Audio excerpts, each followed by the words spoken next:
Welcome to our presentation on aging, a module for all staff. This presentation is brought to you by Surge Learning. There is one thing that every one of us on planet Earth have in common, and that is aging. How much do you know about aging? Is it to be feared or embraced? Review the points on this slide and check those that apply to both younger and older adults.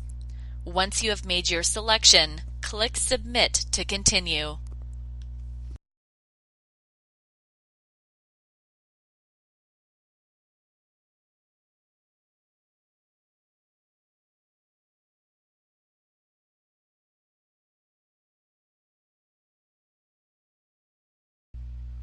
You got it. That answer is correct. Older persons continue to learn, develop new interests. They like to have some playtime and relaxing time, focus on their health and well-being, and are constantly adjusting to changes in their life. They may become ill, friends may move or die, they may need to change housing arrangements, their physical abilities diminish, and so on. They are all unique individuals who at times may be independent or may need help from others. All of this is the same for both age groups, in fact for all ages and stages of life. In the next few slides, I will give you a description of someone, and I would like you to take a guess at the person's age. Let's start with Shelley. Shelley grabs her cane and heads out the door at 6 a.m. every Monday, Wednesday, and Friday. She enjoys exercising with her friends and then meeting them for coffee afterwards. Would you say Shelley is 26, 62, or 84? Once you click on your estimated guess, click Submit to proceed. Correct. Shelley is 62 years of age and due to cerebral palsy has used a cane for her whole life.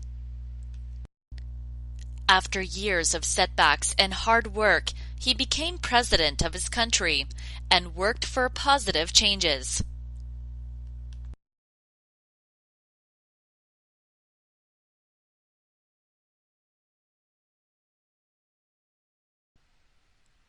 That is incorrect. The answer is 76 years of age. This person is Nelson Mandela, who became president of South Africa at 76. After working on restoring the antique clock, Maria enjoys time to sit and read before lunch. In the afternoon, she will walk to the long-term care home to visit Dominic. Can you guess the age of Maria? Once you make your selection, click Submit to continue. That is incorrect. The correct answer is 22 years. Sometimes we interact with older persons with preconceived ideas of what old people should be like. This may not be helpful or respectful of the other person and his or her abilities. Older adults are commonly subjected to a variety of negative stereotypes: bumbling, helpless, cranky, unapproachable, childlike, to name a few. It is no surprise that for younger generations, the notion of old increasingly has come to imply something that has lost its usefulness, its visual appeal, or its value. All of this fascination with what is newer, better, and faster has provided fertile ground for the issue of ageism within our society, particularly as it relates to older adults. Ageism has mental and physical health consequences, including a decreased will to live, less desire to live a healthy lifestyle, an impaired recovery from illness, and even a shortened lifespan. As a caregiver, it is important to check your own biases when dealing with older adults. When older adults are viewed positively, it benefits their physical and mental health. The Canadian population is aging, while at the same time the life expectancy is increasing. The current situation affords some amazing new life opportunities, but can also bring with it some major health and wellness challenges for older individuals and their caregivers. Regardless of the health condition of the older individual, the physical, psychological, and social environments can contribute to quality of life during their later years. In this module, you will be introduced to the topic of normal aging. You will review normal aging physically, psychologically, and socially. You will also reflect on aging myths and stereotypes, after which you will identify opportunities for you to modify your interactions with older persons. As we age, all of our body systems will decline gradually over time. Some changes are associated with normal aging, while others are associated with acute or chronic disease and abnormal changes. Review the list on the left-hand side and drag and drop the box into the correct category, whether it is normal or abnormal aging. Once you have organized them into their respective categories, click Submit to continue.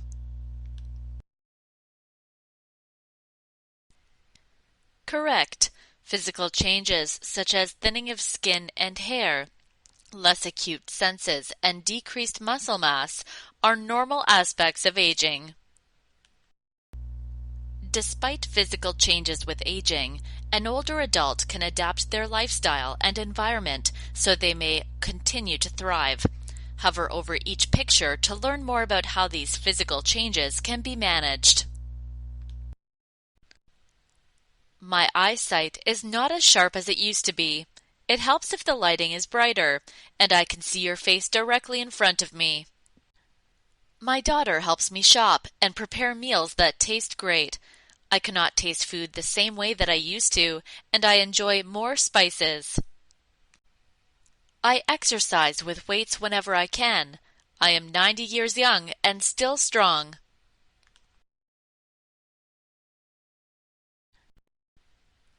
I take yoga classes to stay flexible. My doctor says it will help reduce falls. I joined a walking group to make sure that I keep my bones and muscles strong. I've also met some new friends. My hearing is getting worse. I like to see the face of the person who is speaking to help me understand what is being said.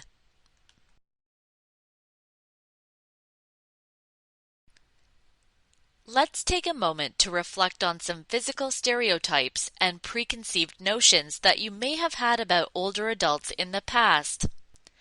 When providing care for older adults, what assumptions have you made in the past about their physical capabilities?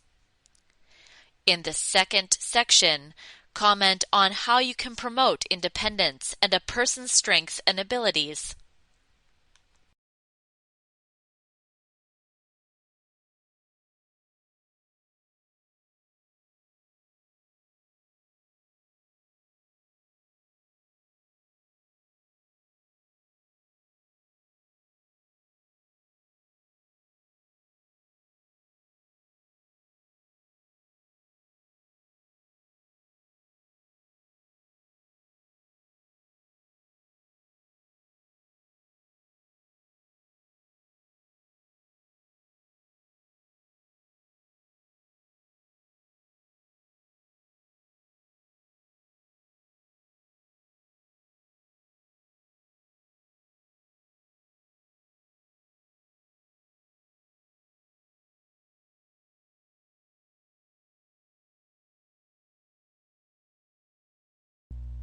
In your work, you likely interact with older persons who have disabilities that might be common but are not a normal part of aging. Older persons may have chronic diseases associated with lifestyle, such as COPD, angina, and type 2 diabetes. They, like persons of all ages, may have an acute illness, such as some cancers, severe infections, or a gallbladder attack. Others may have some neurological disorders, such as Alzheimer's disease, multiple sclerosis, or Parkinson's disease. All these things may influence how a person ages, yet within that there may be well-preserved function and ability. Psychologically, older persons may be perceived as stuck in their ways and do not manage change well. In fact, older persons are very resilient and change all the time. Let's take a look at Maxim. Maxim moved from Russia to Canada 30 years ago.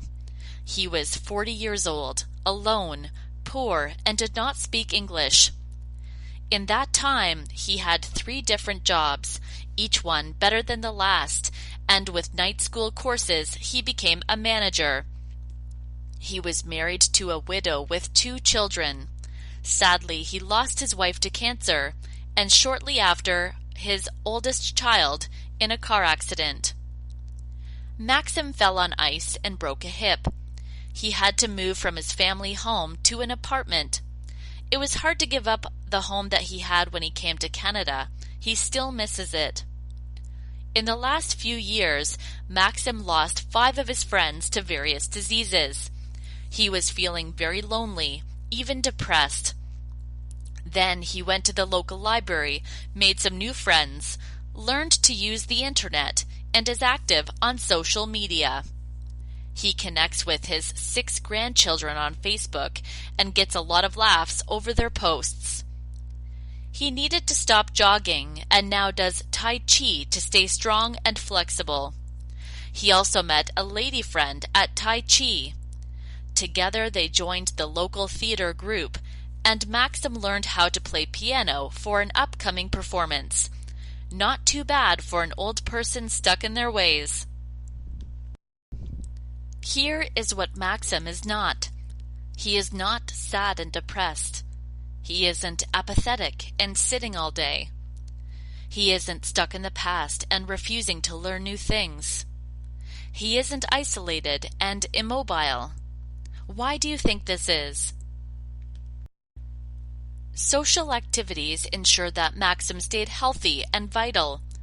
Social connections are good for the brain, the heart, and the soul, and make us more resilient. All sorts of social activities benefit people as they age. For example, connecting with others, signing up for a class, taking up a new hobby, playing cards with friends, enjoying music, or going on outings keeps one's mind sharp and healthy, as well as keeping the body actively engaged. Not only are social activities enjoyable, but they give the individual a sense of purpose, contribute to overall well-being, and can ward off depression and lessen chronic pain. We develop our social skills and social network from childhood through to our older years. They change often, sometimes easily, sometimes not. We may be able to think back and consider the times when our social network kept us grounded and emotionally well. Our friends and peers may have challenged us in our thinking and helped us learn more. Take a few moments to think about your own life and social supports and how they help you. Think of your own social interactions. How do they help you clarify your thinking and improve your attitude? How do they help you deal with your emotions and experiences? And how do they help you cope with loss and life changes? All sorts of social activities can help in making people feel as if they are making positive contributions, help them keep their brains working, and keep them physically active and well. Look at the outcomes on the left and the social activities in the middle. Match the outcome with the appropriate social activity by clicking and dragging the outcome over to its placeholder on the right. Click Submit once you have matched them all. Take a few moments to reflect on your work and interactions with older persons. Did you make some assumptions? Is that older person who sits all day and does not speak behaving normally, or is there a reason, and can you do something about it? Write your thoughts down.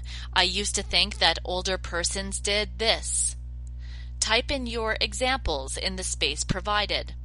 Then write down how your thoughts have changed. Perhaps you could include some strategies that you may do differently.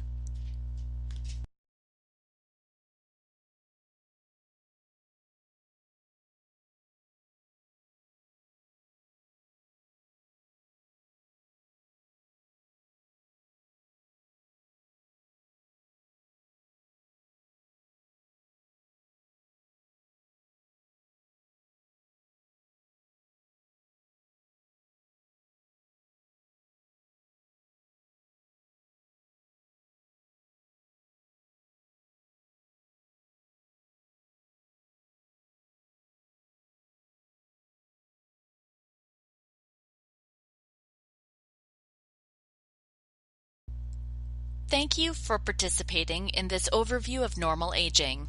You have learned about preconceptions and stereotypes of aging. You reviewed some normal changes related to physical, psychological, and social aging. You reflected on your knowledge, your learning, and how you might change your practice. Thank you for joining us. This concludes our module on aging.